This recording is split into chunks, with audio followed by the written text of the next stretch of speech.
basketball for me. Next up is the next pillar: be obsessive.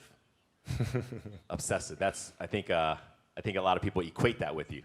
You know, Kobe is obsessive in a lot of things. Yeah. We've been doing this for what, 8 years now, Asia tour. You know, I've been with you for a long way. The one moment that stands out of we've done, I don't know how many done. We've done what, 800 events.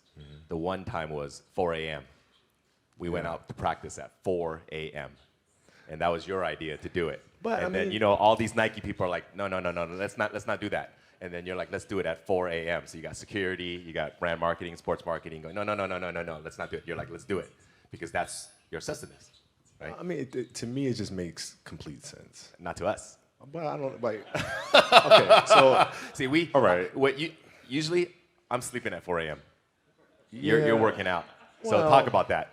Okay, so if your job is to try to be the best basketball player you can be, right? To do that, you have to practice, you have to train, right?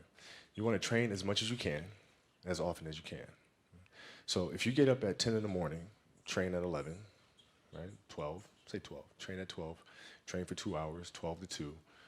You have to let your body recover, so you eat, recover, whatever. You get back out, you train, start training again at 6. Train from 6 to 8. Right? And now you go home, you shower, you eat dinner, you go to bed, you wake up, you do it again, right? Those are 2 sessions.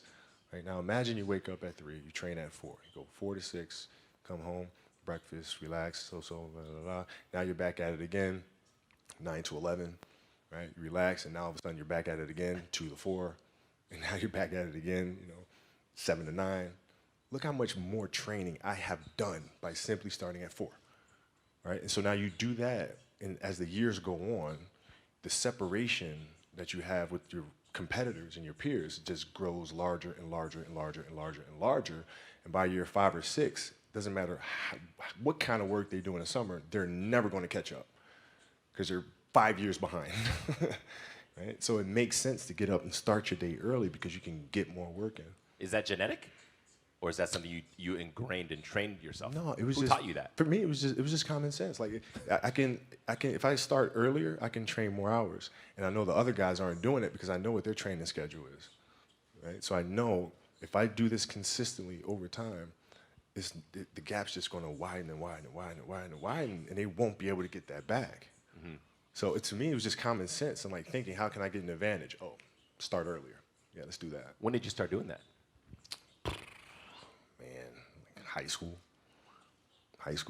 My first class in high school was 7:45. I used to get to the gym around 5 a.m. and I'd play before school. And then school would start. Who's playing with you at 5 a.m.? My coach. So my coach would show up and we'd do all these basketball drills. Right? So just you and your coach? Just me and my coach. And sometimes it would just be me and the janitor, and who's still there today. And then I play at lunchtime. That guy should get a medal. I hooked him up with a few things. But I play during lunch and then practice after, and then go home, do my schoolwork, and then watch a bunch of game film and games on TV and study film. Was that the only thing you've been obsessed about, basketball? Well, until recently, yeah. Basketball had dominated, my entire life for more than 30 years. When I brought it up, like, is it genetic or you just learned it? I mean, how did that idea even come up? Because that's obviously a pillar of Mamba mentality, the obsessiveness. This is just, like you said, I'm going to get up at 4, everybody's get up at 6. If everybody's going to get up at 4, I'm going to get up at 2. Right? How do you develop that, or where do you learn that from? Well, I think it's just it's just a matter of what's important to you. And what's important to you for whatever reason.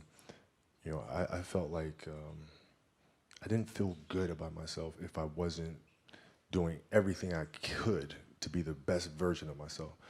If I felt like I left anything on the table, it would eat away at me. I wouldn't be able to look myself in the mirror. Right? So the reason why I can retire now and be completely comfortable about it, because I know that I've done everything I could to be the best basketball player I could be. And so that's where it comes from for me. You can't leave any stone unturned.